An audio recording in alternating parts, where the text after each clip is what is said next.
I'd like to call to order the Dauphin County Board of Commissioners workshop meeting for Wednesday, September 17th, 2025. We'll begin with a moment of silence followed by the Pledge of Allegiance.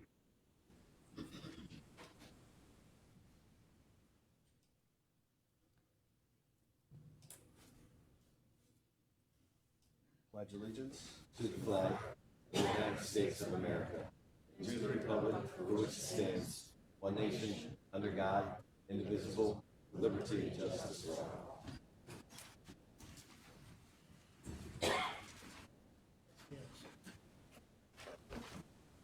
We have a review of the minutes. Is there any questions about the minutes, as we will be taking action on them next week for either workshop or legislative? None for me. Hearing none. Executive sessions held between meetings. Mr. Haggerty. On Tuesday, September 16th, an executive session was held to obtain the advice of legal counsel regarding contract negotiations, personnel matters, county finances, and enterprise software. Any questions of Mr. Haggerty? Hearing none. We'll move on to public participation on agenda items only. This is for agenda items only and 3-minute time cap, and we are being live streamed. Please state your name prior to sharing.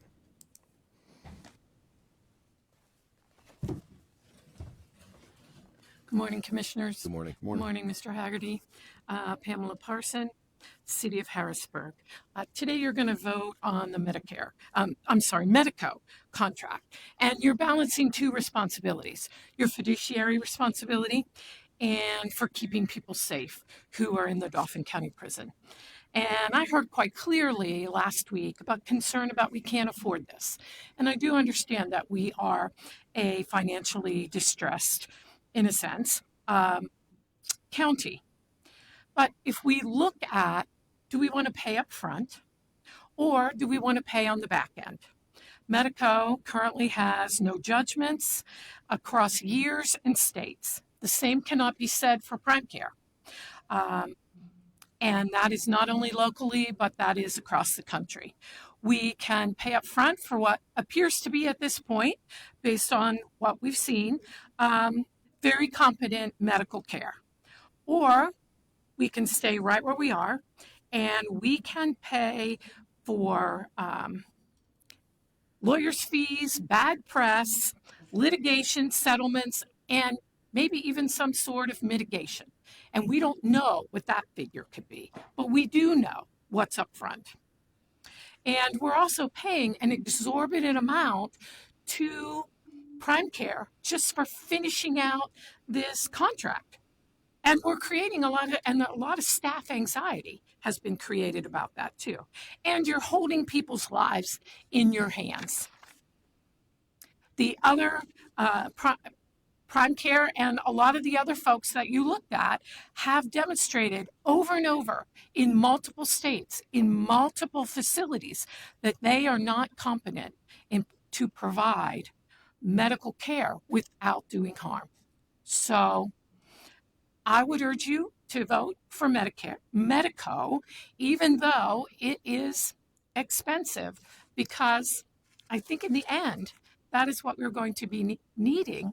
And do you want to be remembered as 3 commissioners who had a chance and a choice to make a difference in people's lives, and you didn't do that? Thank you. Thank you, Pam. Anyone else for public comment on agenda items only? Seeing none, we'll move on to directors and guests. Begin with Andrea Kepler, as it is Suicide Prevention and Awareness Month. Andrea, welcome. Good morning, Commissioners, and thank you for your time to acknowledge National Suicide Prevention Month. As you may recall, it has been since early 2023 that we were afforded the benefit of a grant from the Pennsylvania Department of Health to focus on suicide prevention, evidence-based activities. It was through that grant that we were able to contract with currently 3 primary contractors. Each of those contractors will be represented today. The first who will speak is Dauphin Martin of Aspire. Hello, everyone. Thank you, Andrea. I'm truly honored to be speaking here in front of you today. I also want to thank all my partners in suicide prevention because truly I think we have already made a difference and we're going to continue to make a difference because of your voting us actually to do exactly what we want to do actually. So we actually, this time we have the real opportunity to make a difference, what we've done already and what we're going to do.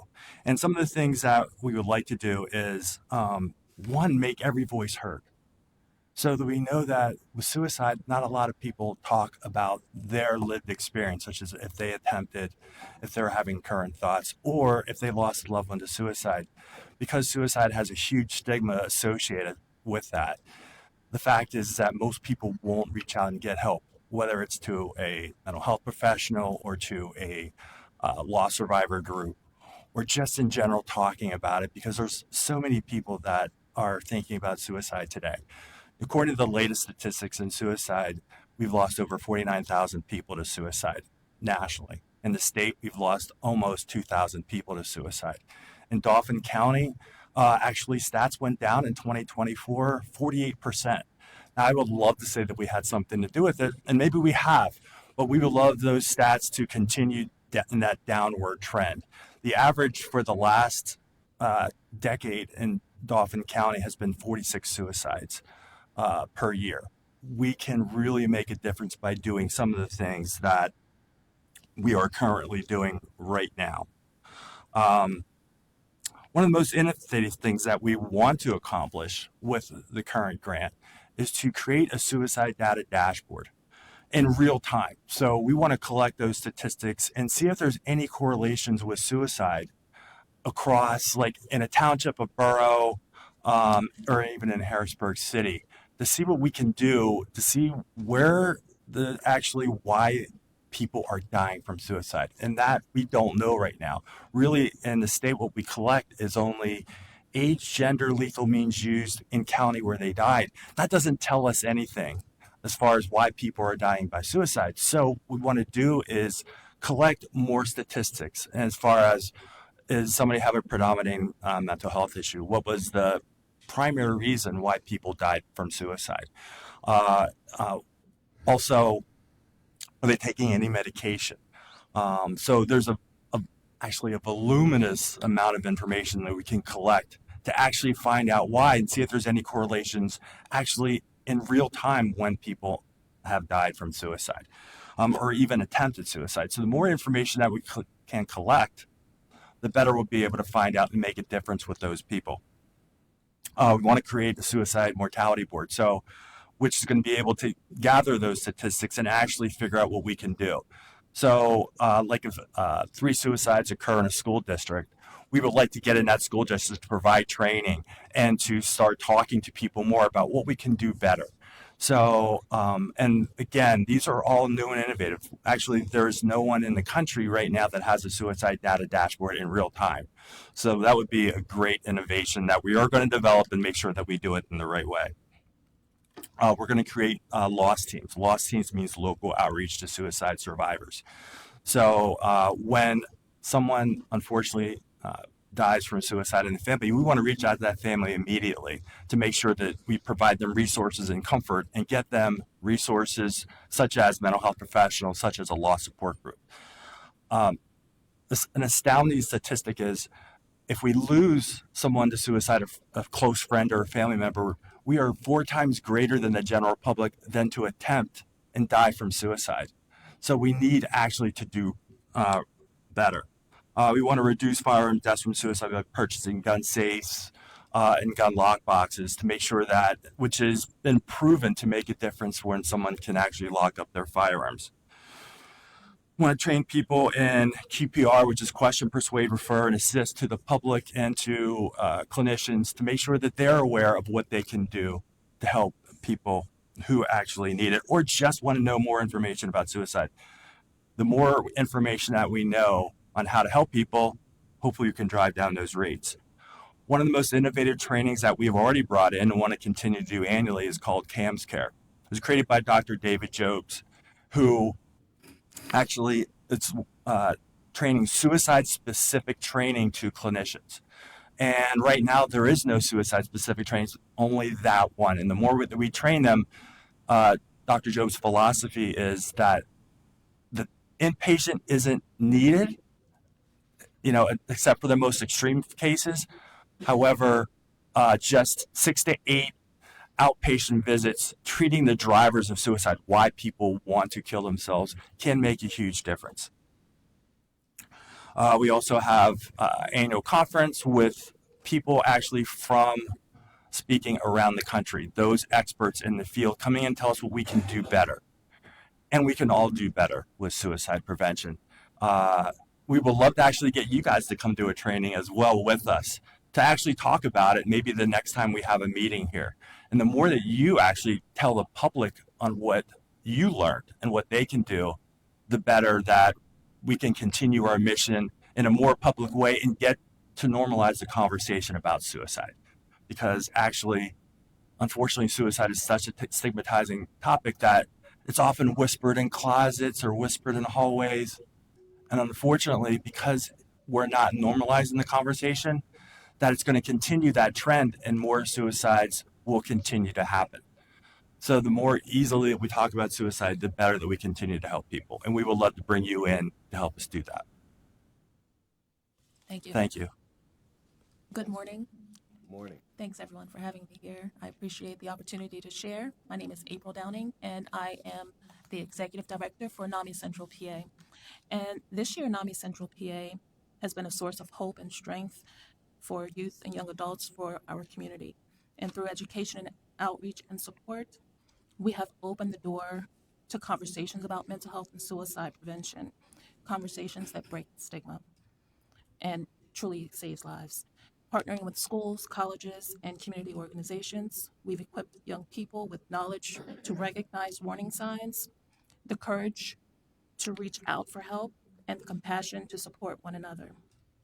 Each workshop, each support group, and each connection we've made has carried the same message, and that's you are not alone and there is hope.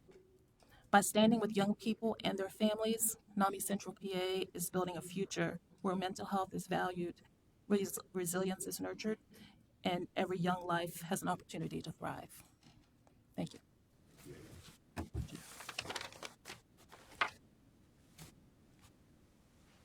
Thank you, Govan. And April, our last speaker is Tej Mishra from the Bhutanese community of Harrisburg. Thank you, Tej. Thank you. Morning. Good morning, commissioners, and good morning to everyone present here today. I'd like to take this opportunity to thank the county administration, the commissioners, the Health and Human Services Department, and the Mental Health Autism Development Programs Administration for the ongoing support and guidance we have received this year in addressing mental health in our community, specifically suicide and severe outcomes of mental health. I'd also like to acknowledge support organizations such as the Suicide Prevention Alliance and Dauphin County Aspire, whose collaboration has been an important part of moving forward in this work. With the support that we have received, the Bhutanese community in Harrisburg has been carrying out activities under Project Pathway to Hope.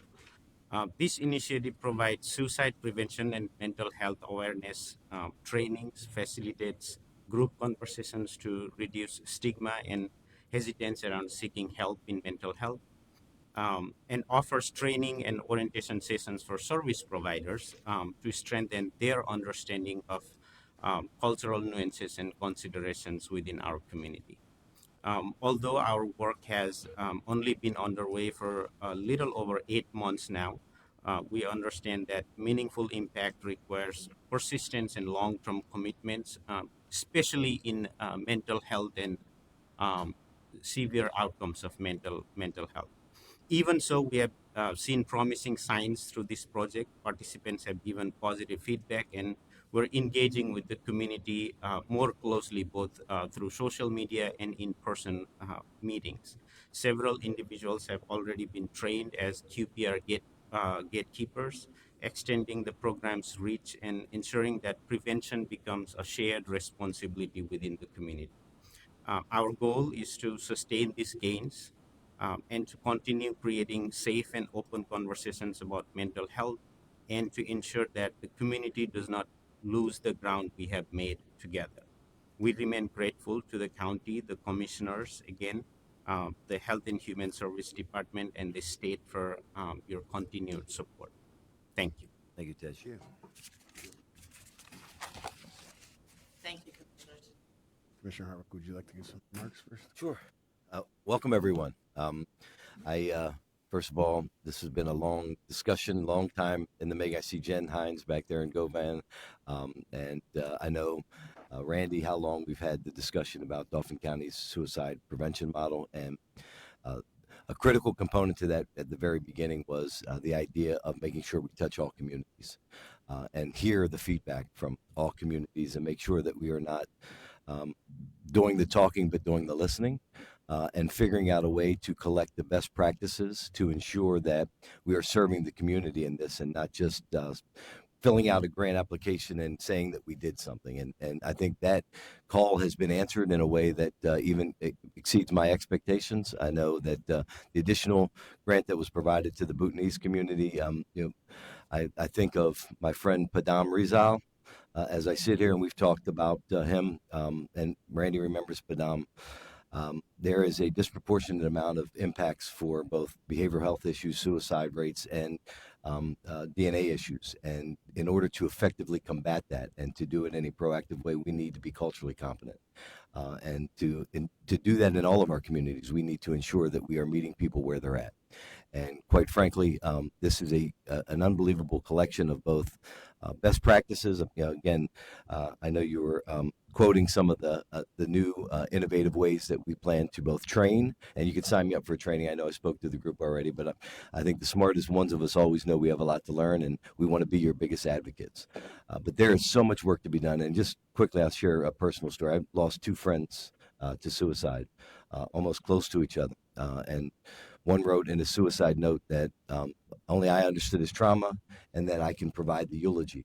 And he gave me instructions on what to do in that process. And it was, first I went through this period of what could I have done differently? How could I have reached out? What is it that I did wrong? And I think that's something that's impacted a number of people when folks go through issues of suicide. What is it that I should have been aware of? I'm in this field. Like, how could I have prevented that? I know this guy. He's helped so many people. How could I have not seen that? And then obviously I had another friend who did the exact same thing. And what I've recognized is, God always works to connect people in ways to be able to build a better foundation for how we are able to address these concerns. And I think from that has come a coalition and the ability for us to be able to really make an impact throughout this county in an evidence-based way. And there's no one predictive factor that's going to allow us to be ahead of the game. But if we can save one life, if we can provide encouragement and an outlet to an individual who's contemplating, and we know that there's a time period in which we get them passed, then we may have a different result. And figuring out ways to make sure we're taking advantage of any of those opportunities and educating as many people as we can about the process of suicide. And I would please ask, somebody who struggled with behavioral health and other issues, stop pointing fingers, stop telling people what's wrong with them, stop having this discussion about making people who are already stigmatized more stigmatized, and understand that as a community and as neighbors and as families and friends, we are here to provide help and support. We're not here to make the situations worse. And in these cases, I'm looking forward to understanding more culturally about how we can do things in Padam Rizal's memory in a way that he was a model for me in so many ways of understanding culture and impact. And what a way to be able to provide tribute to all the work that he did in the camps, to be able to have prevention happening in his name in this region. And from NAMI, the continued work that you do is outstanding, April. I mean, to get up here and provide the presentations that you provide, and knowing your experience and knowing the passion that you have, you are an inspiration. And Jen and Govan and the staff of MH and Human Services, thank you for keeping this on the forefront and providing the level of resources that will be able to make an impact and a difference for those struggling. If you're listening, the world is better with you in it, and we would be more than willing to try to provide a level of help, support, an ear. Even if you want to call and yell at me, you can certainly do that in whatever way that we can be able to provide a level of support. And thank you to the people who are the tentacles that are doing the real work out there in the field and on the ground. Thank you for this effort. Thank you, Commissioner Harwick. Look, this is really important work, and I think it represents government working to solve a real problem in our community and banding together and resourcing and ultimately ensuring that people are supported and that our communities are supported and that not just the people but their families as well. Look, prior to becoming a commissioner, I was a pastor for 20 years. I've walked through with multiple families through the realities of suicide and the aftermath that leaves. And it's no doubt that it is a scar.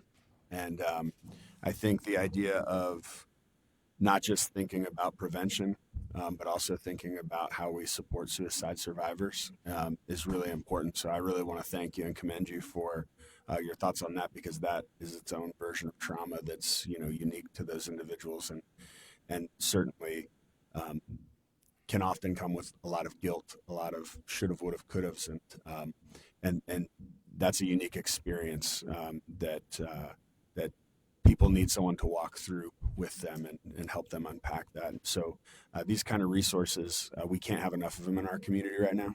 That's very clear. Mental health services, we need more and more in our community. And so thank you so much. I'm incredibly grateful for the work you're doing and grateful and proud of our county that we're deploying these services. I'm going to give it over to Commissioner Priest, who also has probably some words to say, but then also some proclamations to read. Thank you, gentlemen. I appreciate your words. And Angie, if you could please come back up. The reach of MHADP under Andrea's leadership has around the region has certainly been a tremendous impact on thousands of residents.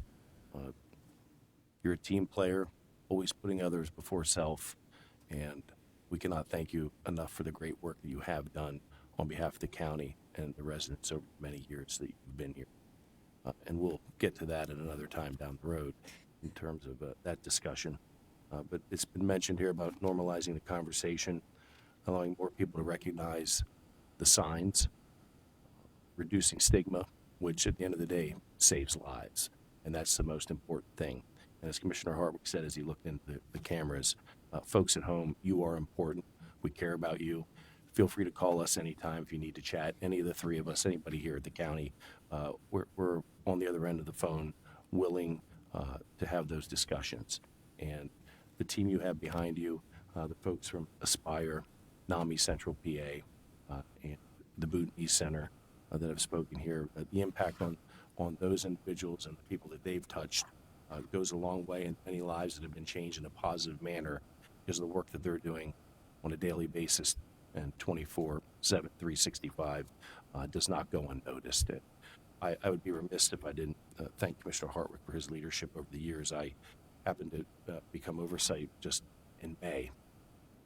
Commissioner Hartwick's oversight of MHADP for 24 years, and he's forgotten more than I've learned. And George, your passion in the human services, I've said it before, second to none.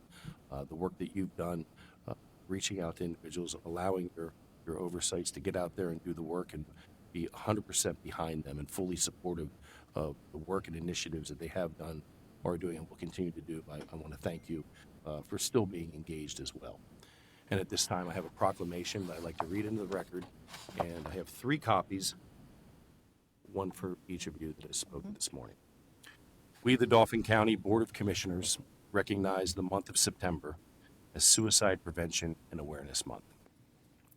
Whereas in the state of Pennsylvania, one person dies by suicide nearly every 5 hours, making it the second leading cause of death for ages 24 to 35 and the third leading cause of death for ages 15 to 24 in the year 2023 per CDC 2025 as well. Whereas suicide is a public health concern that affects many. Over 5.9 million people in the United States have lost a loved one to suicide. Whereas talking openly about stress and psychological health builds trust, reduces barriers to care, and enables early intervention. Each member of our community is valued and irreplaceable, and it is important for them to feel safe while seeking help. Whereas local, county, and statewide suicide prevention efforts have grown, but must continue to be developed and encouraged to the maximum extent possible so that we may reach all of those who are in need of help. Therefore, we join the 293,000 residents of Dauphin County in encouraging everyone to reach out to others and to show kindness for those in hardship, as we do hereby proudly proclaim September 25th as Suicide Awareness and Prevention Month, and today, September 17th, 2025, is Suicide Awareness Prevention Day in Dauphin County. Thank you.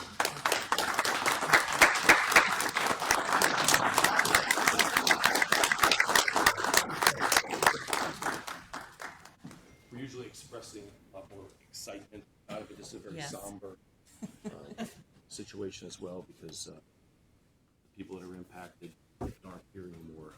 We're the survivors that are still here fighting on their behalf and working for them. So thank you very much. Appreciate you. Appreciate it. 3 copies. Thank you so much.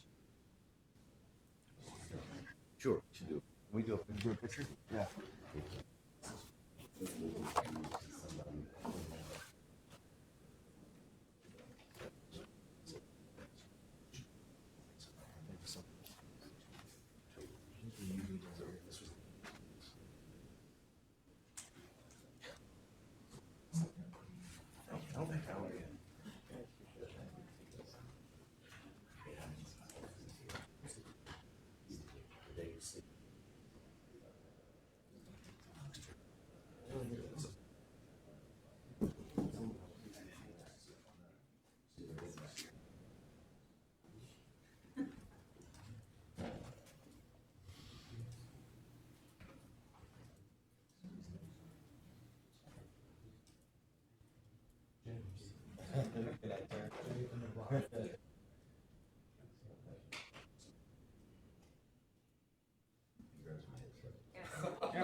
Want to invite Salak up from the Bhutanese community in Harrisburg. They're going to do a little bit of a presentation. Come on up. We've been working on this for a while, trying to schedule it. I just want to thank you for your availability and being here to share. I was at an event where this was probably even almost a year ago, where y'all shared your story of how you came to the United States. And I was like, that is a really great kind of short but powerful message of your roots and where you come from. And we've been trying to schedule this for months now. And I think it's really something that the public would benefit from learning about their Bhutanese Nepali neighbors. So I'll hand it over to you. Thank you, commissioners. Thank you again. We have our executive director from the Bhutanese community in Harrisburg, Tej Mishra, has more about our story. Thank you, Tila. Thank you, commissioners. Good morning, everyone, again. Thank you for giving us the opportunity to introduce our community today. My name is Tej Mishra. I serve as the executive director of Bhutanese community in Harrisburg, BCH. We represent an estimated 45,000 Bhutanese Americans living in central Pennsylvania, with Dauphin County as the most Bhutanese populated county in the region. In regards to how the Bhutanese Nepali community ended up in central Pennsylvania, our story actually starts with misery. The then government, a dictator monarch in our home country of Bhutan, introduced the One People, One Nation policy, which forcefully evicted and exiled a fifth of the population on racial, religious, cultural, and political grounds. Adult men were jailed or hid in the jungles to avoid persecution. Women and children at home faced military violence. Homes were burned, livestock were killed, and women were harmed. Those jailed were forced to sign documents at gunpoint in languages that they could not read. Years later, in refugee camp, they discovered these papers said they were leaving voluntarily. It was not voluntary, it was a forced exile of an entire community. For nearly 2 decades, we lived in refugee camps in Nepal. Life was extremely limited, with limited sanitation, healthcare, food, and freedom were scarce. Children were born in bamboo huts. Generations grew up without a permanent home. The United States offered hope through the refugee resettlement program.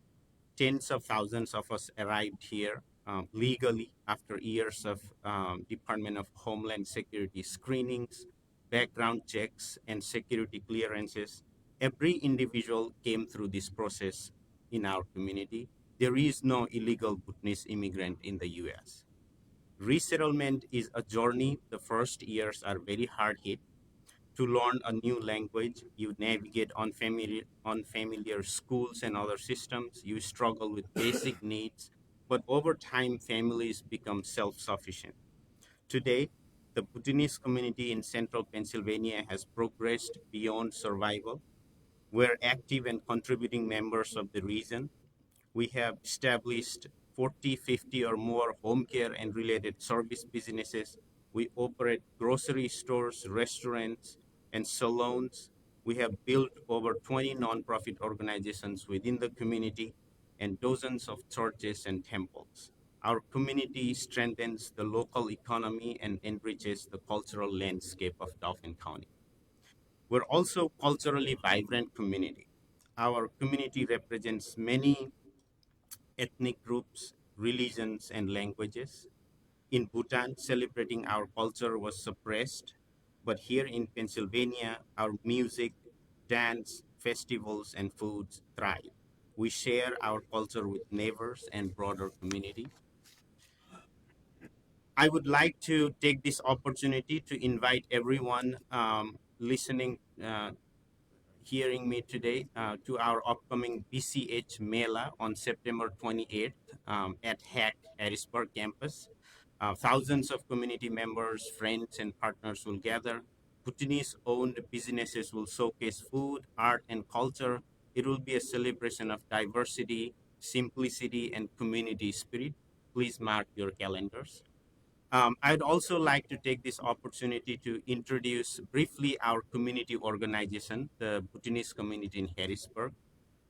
We began by helping families adjust to life after resettlement, assisting with healthcare, school enrollment, and interpretation services.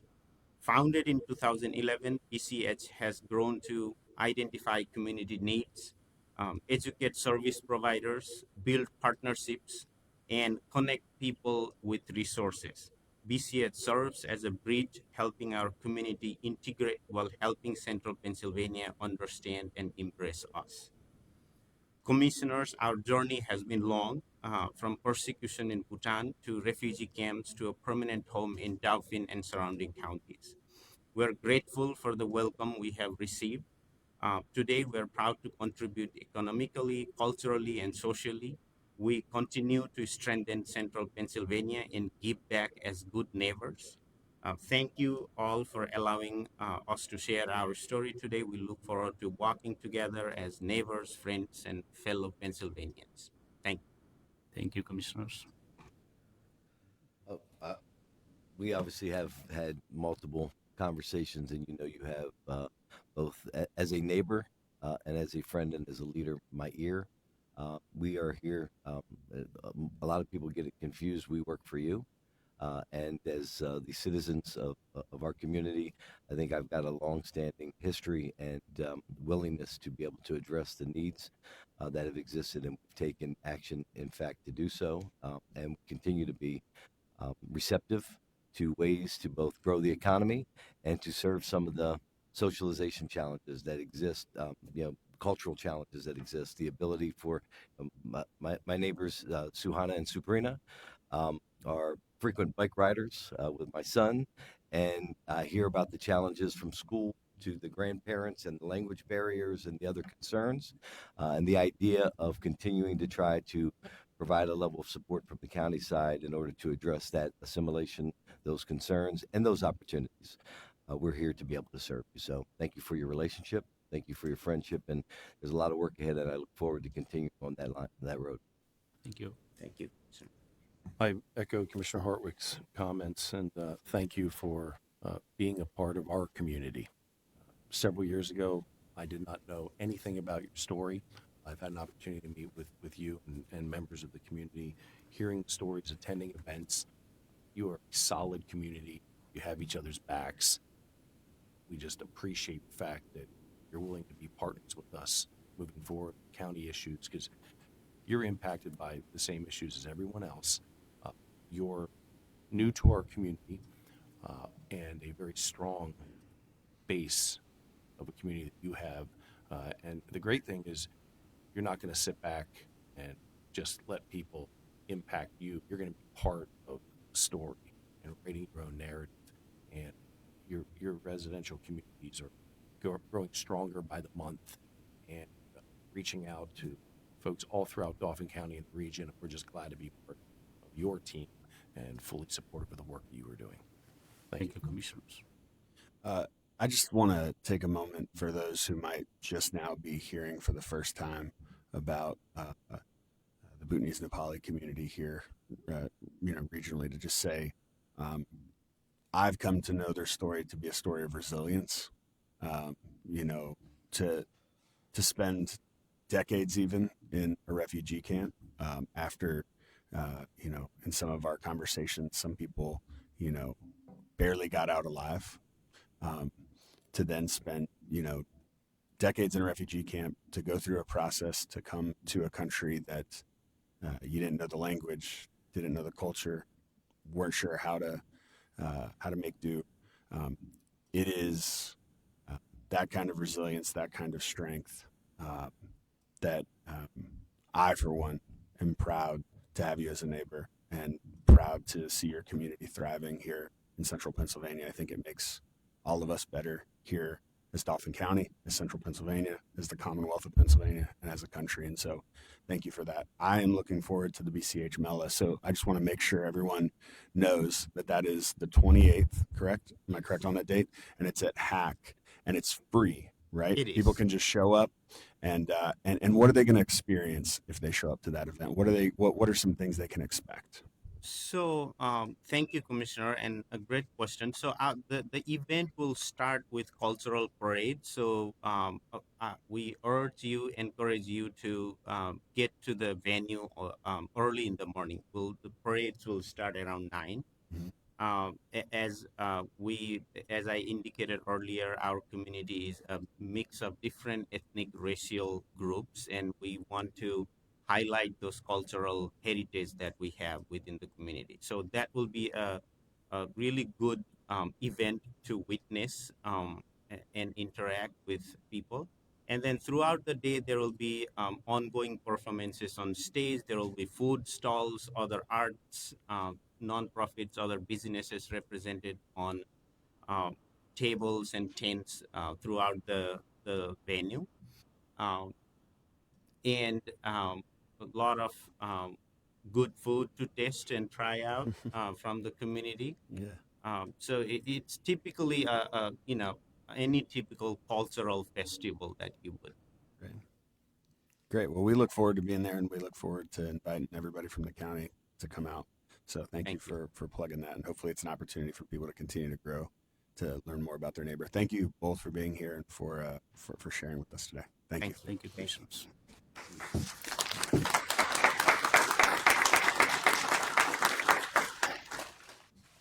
All right. I want to invite up Human Resources, Cassie Rushinsky.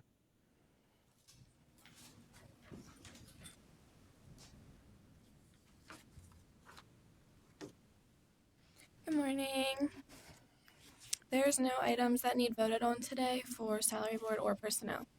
Does anyone have any questions about the packets that they need answers to? Thank you. Thank you. Director of Budget and Finance, Christopher Davis. Morning, Commissioners. I have no changes to the purchase order packet that was distributed yesterday. Ready for your vote approval next week. Any questions about the purchase order packet? Hearing none. Thank you. Thank you. Mr. Haggerty, Chief Clerk's report. Good morning, Commissioners. There are no new items on the agenda today for your consideration, although the contract with Medico for Dauphin County Prison Healthcare Services remains on the agenda under former business. I do want to provide an update about the county's engineering procurement and confirm that we anticipate publishing a new RFP for engineering services early next week or possibly even before the end of this week. I would also like to congratulate Tom Carreau, our Director of Veterans Affairs, who has been named by U.S. Senator McCormick to serve on his U.S. Service Academy Nominations Advisory Board for the Eastern region, along with many other distinguished individuals. So congratulations, Tom, and thank you for your service. That concludes my report, unless there are any questions. Any questions of Mr. Haggerty? Hearing none. Mr. Owens, Solicitor's report. As indicated, no matters for board action. The Medico contract is on the agenda. There's two updates to that as I continue to talk with counsel for Medico. Concerns were raised about PIMIC, which is an insurance program of sorts. Medico has promised, and indeed I now have added that to the contract, to participate in that program. That program secures discounts on medical costs, pharmaceuticals, and the like. And so much like their predecessor, Prime Care, they will have what appears to be an identical program, which will save the county money. The other is a question was raised about staffing shortages. If Medico has a staffing shortage, what happens? We've built into this contract a penalty. So after 30 days, if a staffing vacancy is not filled, there will be a penalty, and we also negotiated a 15% additional charge for that. Other than that, I have nothing further to report. Any questions for Solicitor Owens? Hearing none, we have a training packet before us with, I believe, 6 items. I have a motion to approve the training packet. So moved. Second. Moved by Commissioner Priest, seconded by Commissioner Hartwick. Any discussion? Hearing none. All those in favor? Aye. Motion carries. Matters requiring board action, there are none. Former business, we have item before us, agreement between Dauphin County Prison Judicial Center Work Release and Medico, Inc. to provide healthcare services for a 3-year term, $13.4 million annually, plus 3% annual cost of living adjustment. I'll make a motion for approval of this item before us.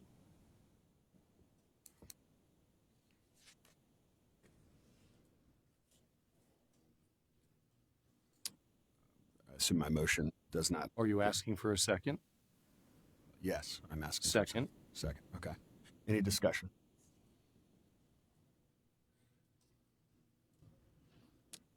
Hearing none. All those in favor? Aye. Aye. Opposed? Motion carries. New business. Commissioner comments. Commissioner Hart. Yeah, thank you, Commissioner. A couple of reports from the previous week that I want to give you an update. A great LHAC festival that we had that actually was put on by the Latino Hispanic American community up on Central Elsinore. I know Commissioner Douglas also was in attendance, traveling down to the Hummelstown Arts Festival, to Recovery Night with the Senators. I wanted to thank Danny Albert, also Kristen Barner, for the largest attended Senators game of the year, which was Recovery Night. I had the opportunity to throw out the first pitch, and it was extraordinarily well attended, and finished up with Facts Festival later in the evening, which honored both the film industry's impact, the ability to train those individuals, and has a new reveal for our region related to the film industry. Upcoming events this weekend, I know we've got the Africa Festival, the Wesley Communion Festival as well. And I think it's important for me just to note for the record why I voted no today. I think there are, I would not provide that. And first of all, I don't take it lightly that we do this. I want to see this succeed. I want to be very clear in saying that we want to see this contract succeed.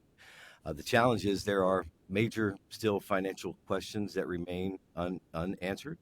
I just would like to read my statement. As I reviewed the proposed Medico contract, I had some serious concerns that I didn't feel got the adequate attention. First, the agreement contains no clear provisions, and we've seen and heard from Matt Owens today, our solicitor, that they're making progress on Act 22 and PIMIC to protect taxpayers through negotiated discounts, audits, prescription drugs, and management. It's an issue I raised last week, and hopefully we will be on track in order to realize those significant savings. There was a billing process that actually saved a significant amount on the dollar to ensure that those bills were not just passed on and passed through to the county, but instead charged off to various payee sources that were responsible for those. And without that being in place and assurances, I still have some level of concern.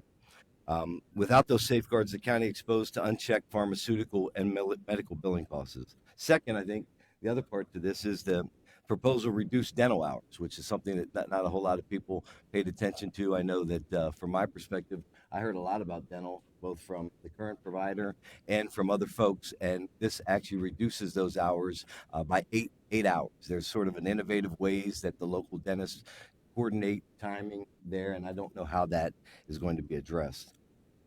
Third, the contract costs nearly $7 million higher annually than our current arrangement, requiring the equivalent of just over a 6% tax increase simply to sustain. That's unacceptable, and without firm cost control mechanisms, I have real concerns with the sustainability. Furthermore, overall prison costs have ballooned from $34.5 million in 2015, and with this contract, we will be at nearly $60 million to operate the prison. Even as inmate numbers have dropped by roughly 500, from 1,300 to 800 to 850, despite this decline, costs continue to escalate. There is no clear plan, staffing analysis, or strategy to manage these expenses, only continued requests on the table for higher salaries. This trajectory is quite frankly unsustainable, and I will not support any additional expenditures at the prison until we have a comprehensive plan to control those costs. Finally, there must be clarity on the difference between staffing shortage and vacancy adjustment. I know that we talked about this morning. My concern was what happens with 61 FTEs, which is what the final arrived to numbers were for healthcare. Let's say the healthcare industry, it's hard to find nurses. They're expanding here and in York. Medico expanding here and in York. It represents about 25% of their business. If they're unable to find people for spots and they hold open vacancies for a year, there could be significant savings in that contract. I mean, if you're talking about one individual, $80,000 plus benefits, that could be well over $104,000 per individual that is not being funded, but yet we have a base contract salary that funds them at those positions. So I need to know what mechanisms that we have in order to claw back any dollars that have been unspent related to those vacancy adjustments and making sure that we are not funding positions that are not currently filled. For those reasons, and without concessions today on the bottom line number and base compensations and pharmaceutical costs and a true reconciliation mechanism, those were the reasons why I did not support today's contract request. Thank you. Commissioner Priest. Thank you. First of all, I'd like to mention that this weekend, Sunday, September 21st, from 10 a.m. to 4 p.m., rain or shine, we'll be holding our annual Fort Hunter Day at Fort Hunter Park. There's activities there for the entire family. Please come out anytime between 10 and 4. Great food and activities. Your family and kids will love it. A couple topics I have to respond to from what was just stated, as well as last week's meeting. We're arguing over additional money that all three of us knew we were going to have to spend as a result of RFPing the prison's healthcare. That's a fact. Another fact is that two members of this same board didn't even bat an eye upon losing $400,000 over a month ago when we allowed the Techport project to die on the vine. We even had another gracious 1-month extension offered to us from Triple Crown. So I guess this board picks and chooses their outrage over spending when it fits the narrative. And speaking of a narrative, I was dismayed at last week's meeting. I made comments. I'm going to make them again today because I hope it never happens again. I'm urging this board to focus on county government and governing at the county level. There was a lot of confusion at last week's meeting. The media was here in full force. Residents were here for over an hour providing testimony, the most testimony I've ever seen, pro and con against an item on the agenda in my 14 plus years serving in this role. 2 weeks ago, a false narrative of a county welcoming resolution was put out to the community and the media. That misinformation was allowed to go on through last Wednesday's commissioner meeting when we had that testimony from residents for and against the matter. And in fact, our elected county sheriff even took time away from his duties to come here and read a statement into the record, with the media here in full force reporting on a vote on a welcoming resolution in Dauphin County. The fact of the matter was and is, there never was a welcoming resolution on the agenda for a vote. The residents were duped. The media was duped, all in an effort to gain press coverage on a divisive matter. The emails we received here at the county, postcards we received at the county, welcoming county resolution, vote yes, dozens and dozens of emails, orchestrated effort on the topic. And to top it all off, during last Wednesday's meeting, Commissioner Hartwick and county staff received a text message from a candidate for Congress announcing the run and asking for money while we're sitting here debating the topic.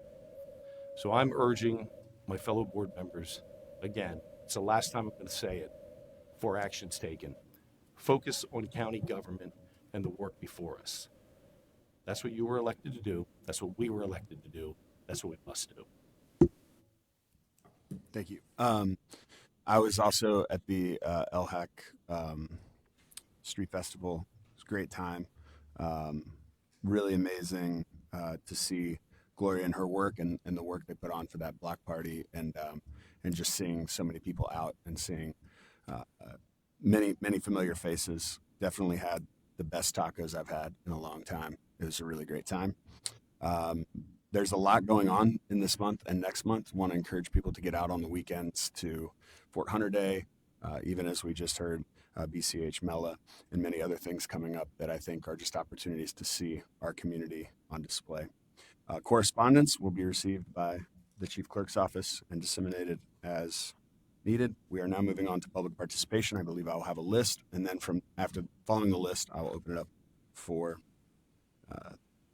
those in the room. We have two individuals who signed up in advance, Antonio Foster and then Gene Stilp is on deck. And just a reminder, 3 minutes is the cap. We are being live streamed. And you need to state your name prior to speaking. How you doing? Good, how are you? Antonio Foster, 594 Chambers Street. You kind of already know who I am, but I have to speak on the things I have to say. I want to say you guys give amazing speeches, phenomenal. It's the action part that needs to follow. I don't really see too much action going on, but I really hear you guys talking great. Commissioner Hartwick, as I spoke on you before, I come down here and we act like, because we really don't know each other personally, but you know everybody in my family. You're connected to my family, and it's okay. My brother works for the Stilton Barrel, came straight home from jail, Mason, given the job. That's okay. That's the way you guys' programs work. And I have no issue with that. My problem is I don't want to be one. And I don't want to be targeted for not being one. Go ahead, just cut the nonsense, man. Like, I'm talking to you man to man in public. Stop it. It's getting ridiculous. Charles Jennings, your youth program, that's my cousin also. He's a drug dealer. When I was a drug dealer, I bought pounds off of him for years. You could do the fake write down thing. I'm kind of, that's getting old too. The fake write down thing every time, but nothing happening. I'm just going to call things out the way they are. I see people getting upset, but you cannot get upset at the truth. There was a time where I came down here and you called me a distraction indirectly, but I'm the truth that the system is trying to omit. It will not happen. I will not be robbed and just walk away. Maybe we could come to some type of conclusion, but it's not going to be me losing. I'm not going to be on the losing end of it. I'm not going to be, you know, I'm just not going to be a part of you guys' games. I have so much more that I'm holding back that I'm giving you guys a grace period on. I swear to God, I am. And this is my last time giving a grace period because I'm holding back a lot. You know, I can get into your businesses, the things that you guys own, home agencies, Kevin Johnson. See, I can go deep into the people you know. The same way you stalked me, I can be the same way back. The only thing is, I don't have no secrets or nothing to hide. You do. I don't really need no more time. Thank you. Sir, with all due respect, I have to. You're making some allegations here, and I don't know what you're talking about. You come here week after week, and make these allegations about people, accusing people of drug dealing and other things. I have proof. But those things should be taken to law enforcement. I have proof. I could have presented it to you guys. Anything I say about anything that I've ever said in this meeting, I have proof of. Then that should be By taken the to law time I enforcement. took it to law enforcement, walking straight from this meeting and went down to the police station and they denied it. There's CID right in the building, and I think any. The idea is Corey Dickerson. I already took it to him. Well, He's a part of you guys' situation. they have the investigatory authority to be able to look into your matters. I'll be that. No disrespect. I just said what I said. See you next one. You have a nice day. Mr. Stilt. Gene, before you go, can I just ask you a question? Oh, go ahead. He has You can hand that. I don't even know he's talking about. Just hand that to us. People he said I know. I don't know something. And I think I know most.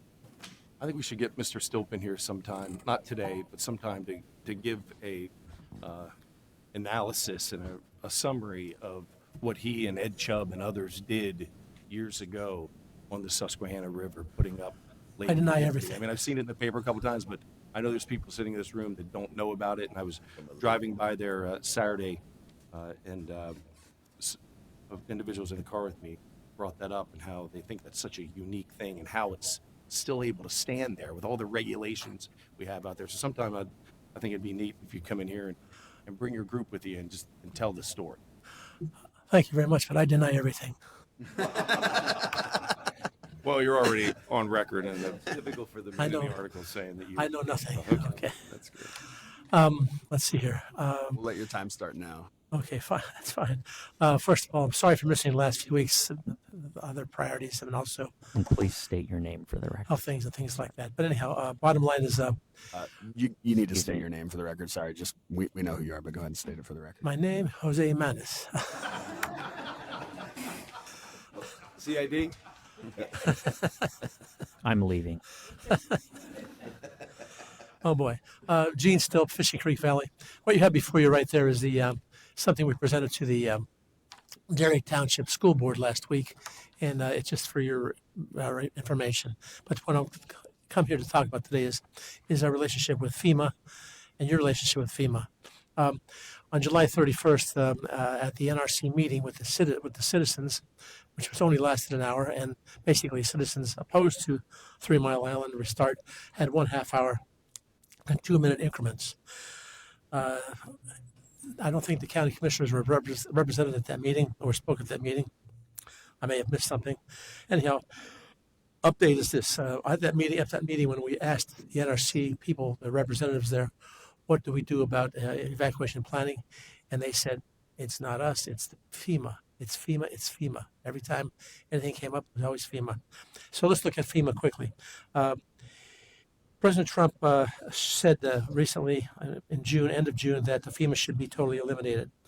That would mean major changes for millions of Americans across the board. And when will it be eliminated? Trump's own words, it should be eliminated as soon as December 2025. He said, speaking of the Oval Office, he said the major changes would come to FEMA after the Atlantic hurricane season was over. That's the end of November this year. President's appointed a council to look at FEMA. The review council met in May, started with recommendations, and expected to complete its recommendations in May 2026, suggesting that the Trump intends to eliminate or restructure FEMA in the period between 2025 and end of this hurricane season and 2026. FEMA has a long history of failing to serve those in need right now. And so what's going to happen when it can't do that in the future? It's going to be very interesting. Congress has a bill, and the idea there is drastically cutting FEMA's disaster preparedness and turning things over to the state and to the local governments. And you're already struggling right now. So the idea is that if the NRC says we're supposed to rely on FEMA for emergency planning, and everybody's cutting FEMA from Trump to Congress or turning it over to you folks, where does that leave everybody? It leaves everybody high and dry, and we really have to look at what is going on. People who helped at FEMA, AmeriCorps, and also the Department of Homeland Security, their staffs were eliminated from helping at disasters by this administration. And on a few Mondays ago, more than 180 current and former FEMA staffers sent opposition letter to FEMA Review Council saying that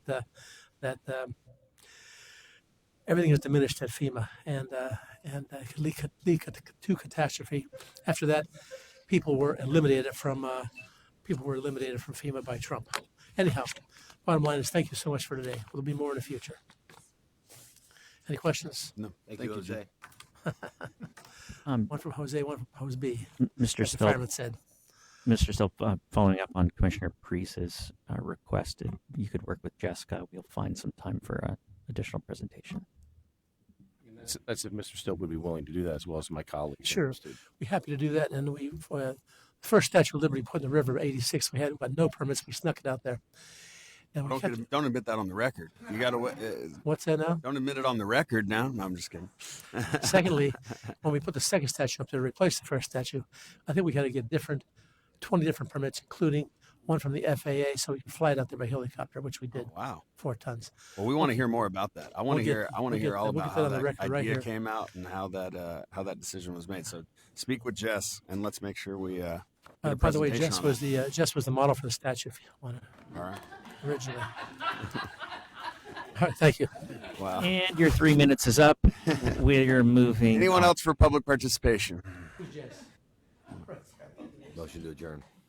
Oh, I'm sorry. Got one that waved. Just a reminder to state your name for the record prior to start.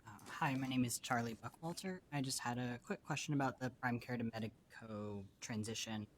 I know that in York County Prison, they gave everyone who worked at Prime Care like some sort of notice that that their position was being eliminated or terminated, and then they were all offered positions at Medico going forward. What is the formal process? Is there one right now for our transition? Yeah, my understanding is the process for the transition of offering jobs and recruiting has already been long in process since the selection was made. So just a transfer. So not necessarily. I mean, it's up to the individuals whether or not they want to maintain employment with a new provider. So some are saying yes to that, some might say no. But those offers, I believe, have all been made and solicited. But that's a process that's been going on for some time now. Yeah. Okay. Awesome. Thank you. Anyone else for public comment? Hearing none, I'll entertain a motion to adjourn. Moved by Commissioner Hartwick, seconded by Commissioner Priest. All in favor? Aye. We're adjourned.